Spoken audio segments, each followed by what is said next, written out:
Hey everyone, what's going on, Eugene? Thanks for tuning in. Well, we have some more information for you. I know we're all still waiting on the PP 10014, but I'm here to answer any of your questions.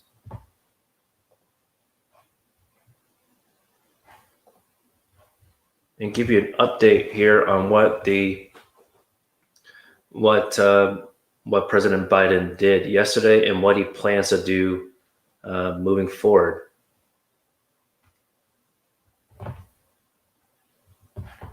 So go ahead and put in the comments if you have any questions. We'll try to answer them to the best of our ability. Of course, it can mostly be procedural questions. If you have a question about your priority date, I'm happy to check for you. Or if you're wondering what the contact information for your consulate or embassy that either you or your loved one family member is waiting in that country, we're happy to find that for you, or check the visa appointment time. But I'm also here to share with you. I've had a lot of comments yesterday. I believe it was yesterday's video about essential workers, trying to get that included with the immigration reform bill. And I really appreciate everyone's comments about stating that Nancy Pelosi doesn't want to move forward. Now, I'm just going to assume that only a few of you understand the political process of getting a major bill like this passed. I mean, if you've been living here for a while, and especially before the school shooting in Florida and the school shooting at the elementary school, Sandy Hook in Connecticut, you know that there was no restrictive gun ban at all. Of course, Democrats talked about it, but and at the same time that Democrats were not in control. But kind of interesting how no one's talked about it at all during the pandemic, right? Of course, everyone's remote. But it kind of gives you an idea how the U.S. politics work. It's whatever's a hot button issue, right? And so that's one thing about the agenda of each party. In general, school shootings should be a concern for any political party, any elected official. It shouldn't just be one party. So that's unfortunate to see. But in terms of Pelosi and the immigration bill, she has to portray herself as wanting to help all immigrants. So that's at least one major reason I believe she said no to essential workers, because she wants to fight and say that she wants everyone included with the reform bill.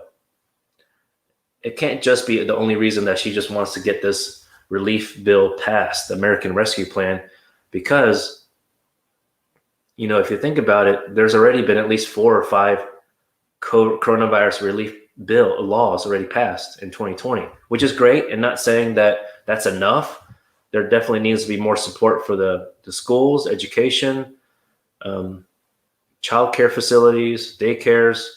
A lot of people need help, and also to individuals, to your own pocket as well. So for her to negotiate with Republicans, she needs to, and also to appeal to her own Democratic base, she needs to show that she's fighting for all immigrants. So, of course, in any kind of negotiation, even within the same party, she can't just agree that quickly, snap of a finger with the Hispanic Congressional Caucus. But there is support for it, right? I mean, there's over 100 lawmakers, Democratic lawmakers, want to have this essential workers bill. And I may have mentioned this in yesterday's video. I do believe it is very possible for this to pass. And here's the reason why.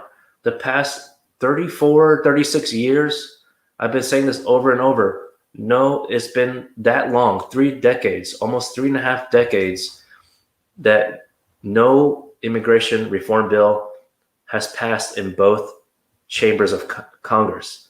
It only passed in the Senate in 2013 when Obama was president. but that was when Democrats were still in control of the Senate. But on the House side, Republicans were in control. So it's just a fine balance, and especially so my point of one of the reasons for today's show is don't give up hope. Okay, I know you're anxious about that reform law, and also, of course, about PP 10014.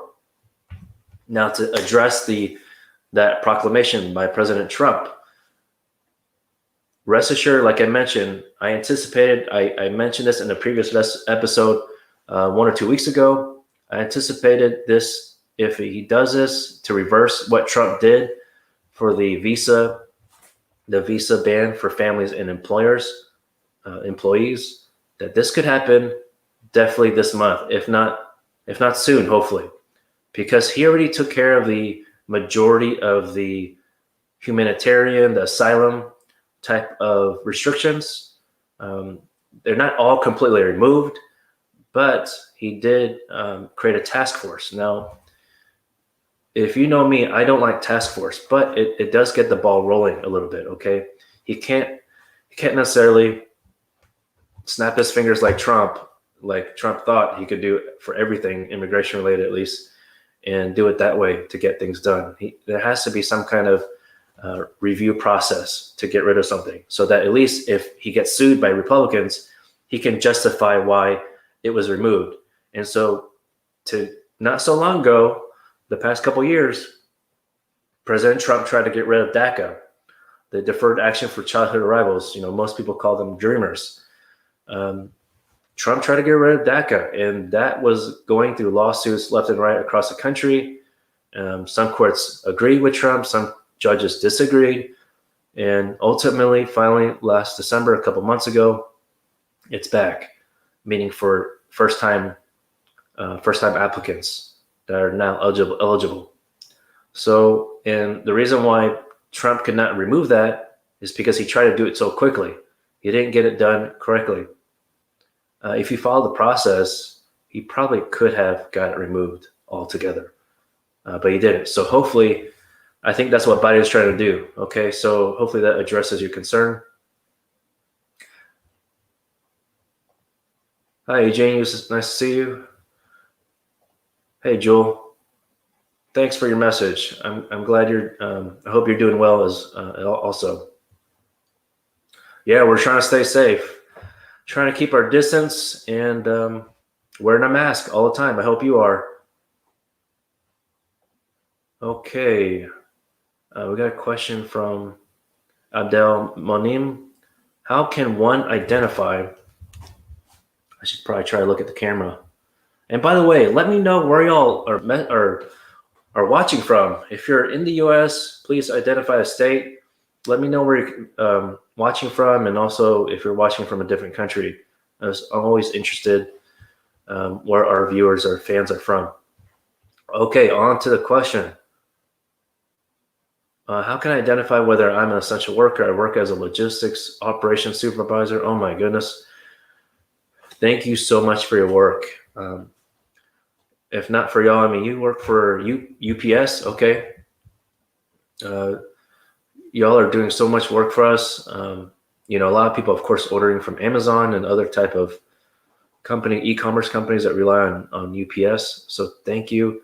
I do believe, in my opinion, I've seen a list based on a news article, but my opinion, I do believe people like yourselves and working in logistics are essential workers, because if logistics were not going, like if UPS or FedEx, any of similar companies weren't operating, I feel like the whole country was shut down, basically. A lot of people order things online, right? Since most people are not going to the malls and retail shops in person. Okay, I'm going to check something real quick for y'all. I did want to give you an update about hi Joel. Okay, you're watching from Jamaica. I have not visited there yet. I've had some clients from there, and I've heard great things. I would love to visit after the pandemic is over. I believe you love the first name. If you are a caregiver, way to have a positive attitude. If you are a caregiver, are you eligible for essential worker relief? So it's not a separate law right now. Well, actually, I mentioned in a video yesterday that House of Representatives Joaquin Castro of San Antonio, Texas, he did file his own bill for essential workers. And so as far as I know, I mean, I believe also caregivers are essential workers. So this is a great opportunity for me to make my pitch again. If you are in the United States, whether you have status or no status at all, I really encourage you to contact your elected official where you live. So it can be a House of Representatives, it could be a senator for U.S. Senate. Okay, even on state level is very important. But in this situation, immigration matters are related to the federal level. Okay, Congress. Okay, so but in general, the 100 or more lawmakers from the Congressional Hispanic Caucus, they're the ones pursuing and pushing for this essential workers plan to be included with the American Rescue Plan. So a lot of these talks, it's not on paper yet. So for me to give you like an absolute, 150% if you are part of this as that occupation, I can't tell you that, but I can tell you, in my opinion, what an essential worker is. Because, and back to believe, a caregiver, I say that because personally, I had a in-law who needed a in-home health worker, nurse worker, and pretty much there all day. And so I believe, and that happened this past year, without going into full detail. But my point is saying that in my belief, that is essential. If not for that person, it would have been very difficult for the family members to help care for my in-law. Okay, and caregiver, that's pretty broad. So I know some people have concerns. What does essential worker means? Because Ian out of California, you have that question. But essentially, in my belief, essential worker is someone where the occupation is required to the extent that it has to still continue. Your job is still necessary during the pandemic, right? It's not like, let's say, like a data entry type of job, or it's difficult for me to say, because I know everyone wants to say they're essential workers, so I don't want to offend anyone. But basically, like grocery workers. Some of y'all may have depended on Instacart or DoorDash or Uber Eats, had to depend on people to come in to deliver your food and groceries. Okay, I'm looking at other questions.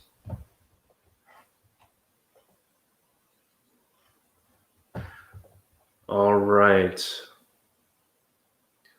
But once I get a true definition of essential workers, I will definitely share that with y'all. It's still early. Because it's not on paper. There hasn't been an actual, you know what? Let me check.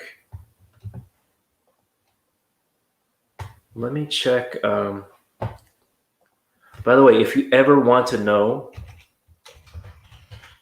what the current bills are about any particular topic, you go to congress.gov and you can type in the keyword, okay? So for example, immigration. And then you click on this current legislative session. So the 117th legislative session.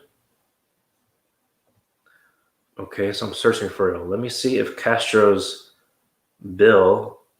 proposed bill is in here. And you can actually select his name or select any particular person's name if you know they filed something.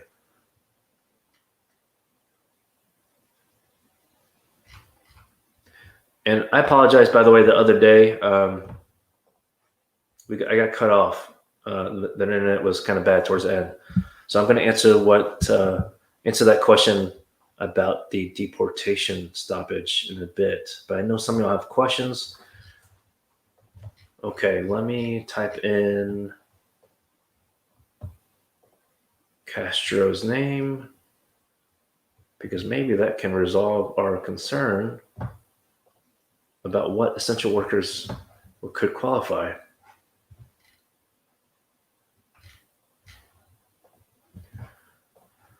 Okay, nothing shows up. So he still hasn't filed it, unfortunately. So it's really just a big talking point. And let's see.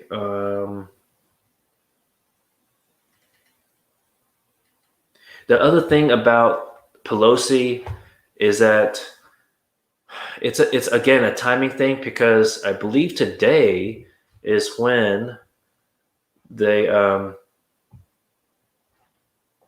I believe RM. I'll get to you in a second. But I believe today is when the House of Representatives transfer or send the impeachment documents to the Senate. So to start that process for the conviction, the trial of President Trump. So whether we agree with impeaching Trump or not, I don't want to assume that all immigrants are Democrats. But considering Democrats are the only party really trying to help immigrants, you might want to consider that. But when you become a citizen, by the way, don't just assume that every Democrat is good. You know, it depends on what issues you care about, right? So you need to keep your elected official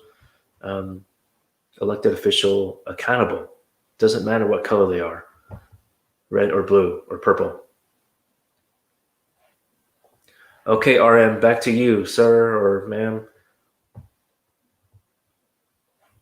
Ooh, false claim citizenship. I think you already know this if you're asking specifically, because I see your other question here. That's very tough. Right now, the law is no. And I mean, the current law, if you did it, I believe if you claim false claim of citizenship after 1996. And by the way, that was under a Democratic president. That was Bill Clinton. He did some negative things in 96. So I believe, I mean, I didn't pay attention back then when he was president, but I imagine he had to win some favors from other sides, because I believe back then, 96, it was Republican control, Senate or House.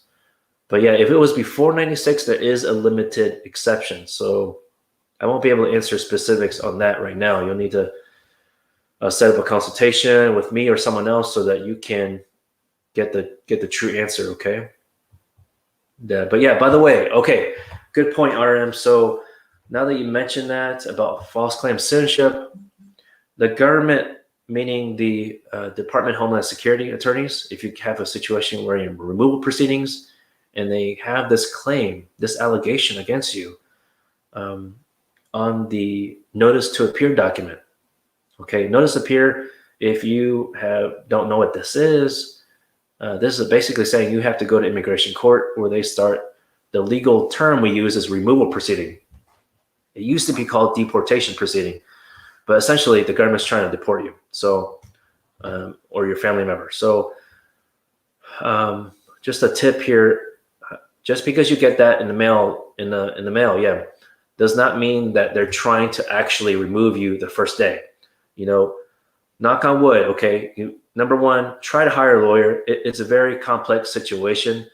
Lawyers, at least in our team, we try to make everything streamlined and get a lot of documents done, forms, your package done before the first court hearing.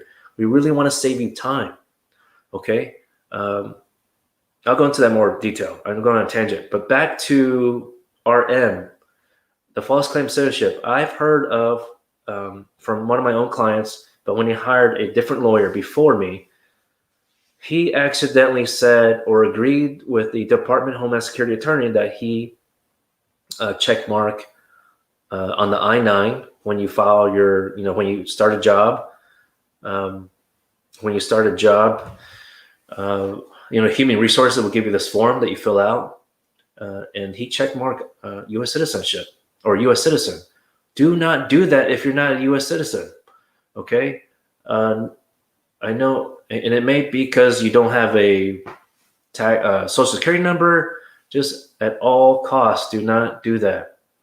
Okay, that's very important, because I don't know how the government attorney knew, but somehow they found out. So we're having to scramble and find, different ways. We research case law on past cases to see if it would be beneficial for him.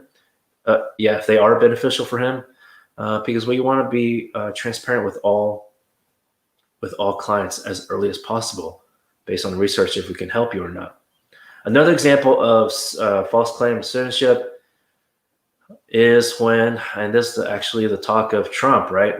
The party, the Republican Party, is when people vote who are not U.S. citizens. It can happen. And it's because I've heard this across the country. It's not just Texas, for example, or Arkansas or Louisiana. It happens all across the country. Or I'm sorry, I meant to reference, this doesn't just happen in Michigan, Arizona, Pennsylvania, Florida, or Georgia, which is the only states that Trump filed a lawsuit in. But it just so happens those are the states that were very important to him, right, for the election.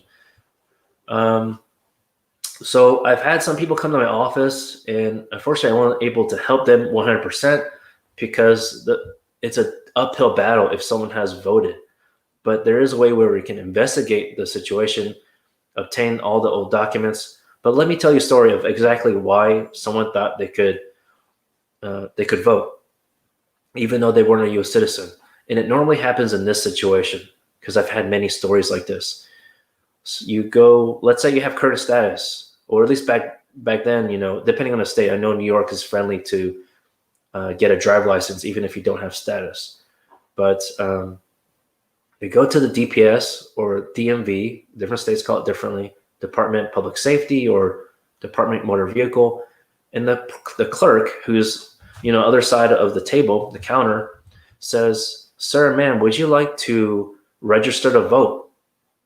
And of course, at first reaction, your probably first reaction is that, well, I'm not a citizen, but I'm a resident. But if this person is telling me that I can register to vote, then why not? Seems like a benefit from DPS or DMV. So people think that this clerk on the other side of the counter has authority to tell you that you can register to vote.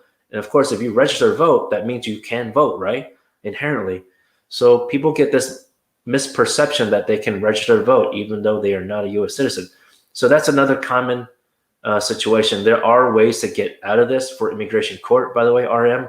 It's just it really depends on your facts, right? Just like any case, depends, okay? So hopefully that gives you all an idea. If you are a green card holder, resident holder, don't register to vote, okay? Even if someone misleads you, because they work for the government. So I know many people think that it's okay. Sorry, I keep looking down because I got a ring for the next consultation in 5 minutes. Okay. Yes, so the next one is, I have to wrap it up in a couple minutes, but all right, Shitesh Patel, you're a computer tech, you're considering essential worker, and you filed taxes the last 8 years. Am I eligible? Is tax document enough to prove? In general, I did mention this in a previous video about 1 or 2 weeks ago. It's great that you pay taxes. For anyone that has not done that, please consider doing that. Okay, if you don't have a social number, you can apply for a tax ID number. Okay, and if you don't know how to do that, you can ask your bookkeeper or tax professional to help you. We have, if you need one, we're happy to refer a couple of people to you. Doesn't matter where you live; they can help across the country. But to your specific question, is that enough to prove? I mean, I think you're referring to showing physical presence. It is very helpful, and also to prove good moral character. But if you don't have other documents to show that you've been here on a monthly basis, then, for example, medical reports, medical bills, any type of bill, even a bank statement would have your name and address. That would help. It doesn't necessarily mean that you need a picture every month of you standing in front of something that people can recognize. It's in the United States, but document in terms of documents that's sufficient with your name and address. Okay, so hopefully that's helpful. But yes, thank you for paying your taxes. That's very important, especially now with the healthcare, with the hospitals during the pandemic. Ismail, yes, I'm happy to help. RM, okay, if y'all want my email, it is john@johntinglaw.com. Okay, john@johntinglaw.com. Or the best way to contact us, by the way, honestly, to streamline, because I'm not able to check every email. We get a lot of them. Please fill out the intake form. I have it on the video from yesterday, but we'll add a link to it after this show. Okay, and then because that will streamline everything. We'll know exactly what your concern is, so we can answer your question much more quickly. Joel, thanks for your message. Yeah, he didn't do anything about the visa bond. Yeah, no one's really been talking about that. Let me see here. I know there was a list of things.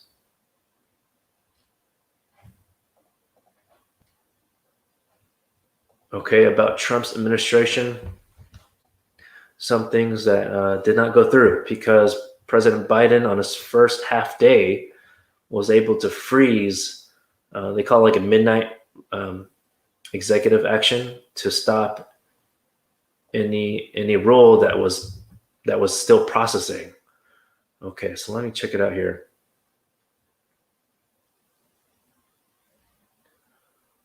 Let me see if the visa bond went through. Yeah, unfortunately, the visa bond did go through officially through the Department of State. But it's a temporary pilot program. So it's only valid, I think it already started in January until March 31st. So I think that's what you're referring to. You probably watched my previous video about that. So there's a list of these that went through, unfortunately. And some did not. So we'll update you on a separate video because we're almost reaching the 30-minute mark. But thank you for your questions. Okay, I hope I answered the question about Pelosi and what that really means. It doesn't mean an automatic no. It's still possible. Well, I guess I'm answering your question, Magdine. It is still possible for essential workers to be included. Okay, I really think the other reason, other than the obvious, of course, that essential workers have been helping a lot of people living in America, not just Americans, but it's also like, because if they only go for dreamers and TPS holders, then I don't think Republicans are going to have a future conversation and say, okay, yeah, now let's help the essential workers, because ever since DACA was created in 2012. Even Republicans, both sides of the aisle, they have been wanting to help dreamers. And until recently, the last couple of years, they've added TPS. So if we can include essential workers first and then have TPS and DACA holders, recipients after that, I think it would still continue the conversation. So those are my 2 cents, okay? I don't know all the answers, but I try my best, okay? As you know, I want to give you the accurate information. And I will tell you if I don't believe it's accurate, okay? I probably won't even share it with you. But I always tell you where I get my information. And so what I was just referring to, by the way, about the visa bond situation, Joel, it was through my American Immigration Lawyers Association membership, which I would hope many immigration lawyers are part of this. It's very important because we get up to live updates, basically. Okay, so I just want to share again, also fill out the intake form below, lead form, even if you don't really have a case right now, but you're considering to, of course, want to apply for status if this reform bill passes in the future, so we can add you to our e-newsletter. We try to send that every 1 to 2 weeks just to update everyone. We give people on our e-newsletter list exclusive content. in addition to this YouTube channel. So we give that live updates on that. Okay, you're welcome, Magdine. All right, well, we just reached 30 minutes and I gotta get back to work. So nice to see everyone. Please continue wearing a mask. Take care now.